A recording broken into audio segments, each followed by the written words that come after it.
Un millonario despidió a su jardinero al descubrir que ayudaba a una anciana. Horas después, encontró en su jardín algo que le rompió el corazón. La imponente mansión de don Rafael se alzaba en la Ciudad de México, un oasis de lujo en medio del bullicio. Las paredes color crema contrastaban con las exuberantes bugambillas que trepaban por los muros, y el jardín era un laberinto de flores exóticas y setos perfectamente podados. Don Rafael, un hombre de unos 55 años, de cabello entrecano y mirada penetrante, se enorgullecía de su imperio, pero su pasión secreta era precisamente aquel jardín. A pesar de su éxito empresarial, don Rafael era un hombre solitario, viudo desde hacía varios años.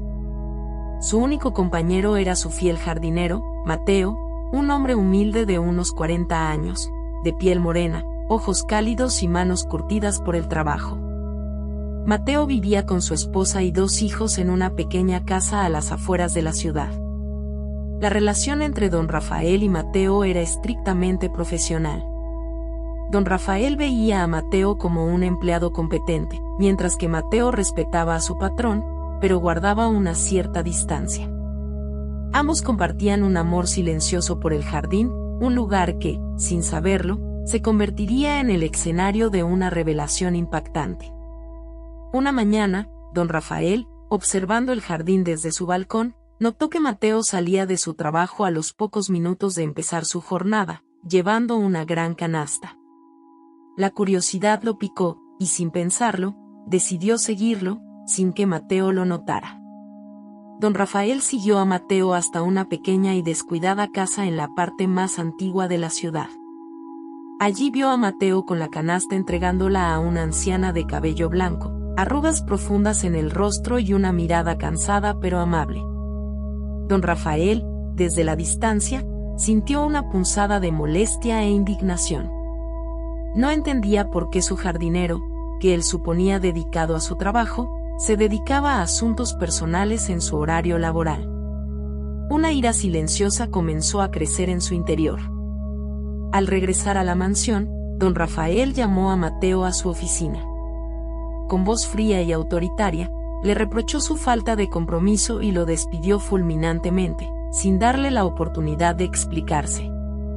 Mateo, con la mirada baja y el corazón encogido, aceptó su destino sin pronunciar una palabra.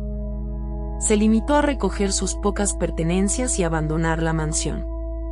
Don Rafael se quedó en su oficina, consumido por la ira y la convicción de haber hecho lo correcto. No sospechaba que su decisión impulsiva iba a desencadenar una serie de eventos que cambiarían su vida para siempre. La tensión se podía cortar con un cuchillo en el ambiente, en donde don Rafael no podía ni pensar en que su jardinero no se merecía ese trato. Esa noche, el jardín, ahora sin la presencia de Mateo, parecía más solitario y desolado. Una extraña sensación de vacío se apoderó de don Rafael, una sensación que lo atormentó durante toda la noche. La anciana, doña Carmen, vivía en una pequeña casa de adobe, rodeada de flores marchitas y recuerdos de un pasado mejor. Sus días transcurrían entre la soledad y la nostalgia. Sus ojos, antaño vivaces, ahora reflejaban el peso de los años y las dificultades. Doña Carmen era la madre de Mateo.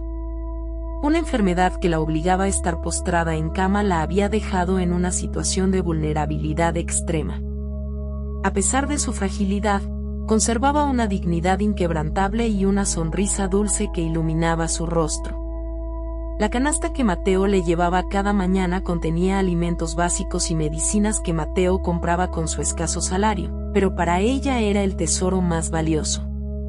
Al no ver llegar a Mateo a la mañana siguiente, doña Carmen sintió una punzada de preocupación. La ausencia de Mateo era como si la casa se hubiera quedado sin luz. La preocupación que sentía la afligía cada vez más mientras las horas transcurrían lentamente. Doña Carmen se levantó con dificultad de la cama y, apoyándose en su bastón, salió al jardín, un pequeño espacio lleno de plantas secas y polvo. Entre las flores marchitas, encontró algo que la dejó petrificada. En el suelo, entre las plantas, encontró una pequeña escultura de madera que Mateo había tallado con sus propias manos. Era una representación de un colibrí, símbolo de amor y esperanza en su cultura. Doña Carmen tomó el colibrí entre sus manos, mientras una lágrima solitaria rodaba por su mejilla. No entendía por qué Mateo no había llegado, pero sabía que algo grave había sucedido. Con una determinación renovada, decidió buscarlo. A pesar de sus limitaciones físicas, salió de su casa en busca de Mateo. Cada paso era una agonía, pero la esperanza la impulsaba a seguir adelante. Cada metro que avanzaba la dejaba sin aliento, sin fuerzas, pero su mente estaba fija en encontrar a su hijo. En su camino, le preguntó a las personas que se topaba, una y otra vez, hasta que uno de ellos le dijo que su hijo trabajaba en la mansión de don Rafael, y en donde su hijo se había ido con la cabeza baja. Don Rafael, después de su injusto despido, sentía un vacío inexplicable. Había pasado toda la noche sin dormir, dando vueltas en su cama. La imagen del rostro de Mateo, mientras abandonaba su mansión, lo atormentaba. A la mañana siguiente, decidido a despejar su mente, salió al jardín. El jardín, en ausencia de Mateo, lucía descuidado y desolado. Las flores parecían tristes, y el aire, más pesado. Una sensación de culpa invadió a don Rafael. De repente, don Rafael notó algo extraño entre las flores. Era la misma escultura de colibrí que Mateo había tallado con tanta dedicación. La tomó entre sus manos, sintiendo una punzada en el corazón. El tacto de la madera le recordaba las manos de Mateo. Don Rafael observó con detalle la escultura, descubriendo una pequeña inscripción en la base: para mi madre, la flor más hermosa de mi vida. El corazón de don Rafael dio un vuelco. La verdad comenzó a revelarse ante sus ojos. Comprendió que Mateo no había estado perdiendo el tiempo, sino que estaba cuidando a su anciana madre, sacrificando su propio tiempo y energía para aliviar su sufrimiento. La culpa y el arrepentimiento lo abrumaron. Sintió una profunda vergüenza por su injusto despido. No solo había despedido a su jardinero, sino que había privado a una anciana de la ayuda de su hijo. Un escalofrío recorrió su cuerpo al darse cuenta de lo que había hecho. En ese momento, doña Carmen llegó a la mansión, agotada y sin aliento. Al ver a don Rafael con la escultura en la mano, sus ojos se llenaron de lágrimas. Don Rafael se acercó a ella, con el corazón apesadumbrado. Doña Carmen le relató la historia de su enfermedad y la dedicación de su hijo, el jardinero. Don Rafael escuchó en silencio, sintiendo como su corazón se rompía en 1000 pedazos. La verdad lo había golpeado como un rayo. Don Rafael sintió una mezcla de remordimiento, vergüenza y admiración. Había juzgado a Mateo sin conocer la verdad, y su ego había cegado su razón. Prometió a doña Carmen que iba a reparar su error. Don Rafael salió a buscar a Mateo con la esperanza de encontrarlo y pedirle perdón, pero no fue tarea fácil. Pasaron horas hasta que lo encontró trabajando en un puesto de flores ambulante en las afueras de la ciudad. Al verlo, su corazón se llenó de una profunda tristeza.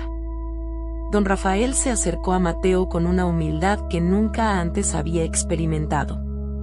Le pidió perdón por su injusto despido y le ofreció regresar a su trabajo en la mansión, no solo como jardinero, sino como amigo. Le reveló que ahora conocía su historia. Mateo, con el corazón conmovido, aceptó las disculpas de don Rafael. Su bondad no conocía límites. A pesar del dolor que había sufrido, no guardaba rencor. Su corazón era más grande que su humildad. Don Rafael regresó a la mansión con Mateo. Inmediatamente se pusieron a trabajar juntos en el jardín. Con el tiempo, el jardín volvió a florecer, y la amistad entre don Rafael y Mateo se fortaleció. Don Rafael decidió construir una pequeña casa en los terrenos de la mansión para que Mateo y su familia pudieran vivir cerca de él. También contrató a un médico para que cuidara de doña Carmen y le garantizó una vida digna. el jardín se convirtió en un símbolo de reconciliación y amistad. El lugar donde un secreto había sido revelado, y donde la bondad y el amor habían triunfado sobre la injusticia y la frialdad. Don Rafael aprendió una valiosa lección ese día, que la verdadera riqueza no reside en las posesiones materiales, sino en la bondad, la compasión y la conexión humana. El colibrí de madera se convirtió en un recordatorio constante de su error y de su redención. Don Rafael invitó a Mateo y su familia a una gran cena en la mansión. Para sorpresa de todos los invitados, Don Rafael tomó la palabra para pedir perdón por su injusto despido a Mateo. Todos los presentes quedaron conmovidos con el acto de humildad de Don Rafael. Y así, Don Rafael y Mateo vivieron el resto de sus vidas rodeados de amor, gratitud y amistad. Y el jardín, una vez más, fue testigo de una historia conmovedora que cambió sus vidas para siempre. Esta historia nos muestra que las apariencias engañan y que es fundamental mirar más allá de lo que vemos. ¿Cuántas veces hemos juzgado a alguien sin conocer su historia? ¿Qué podemos aprender de esta conmovedora historia? Si esta historia te tocó el corazón, regálanos un like y suscríbete para más historias como esta. ¿Crees que Don Rafael merecía otra oportunidad? Déjanos tu opinión en los comentarios.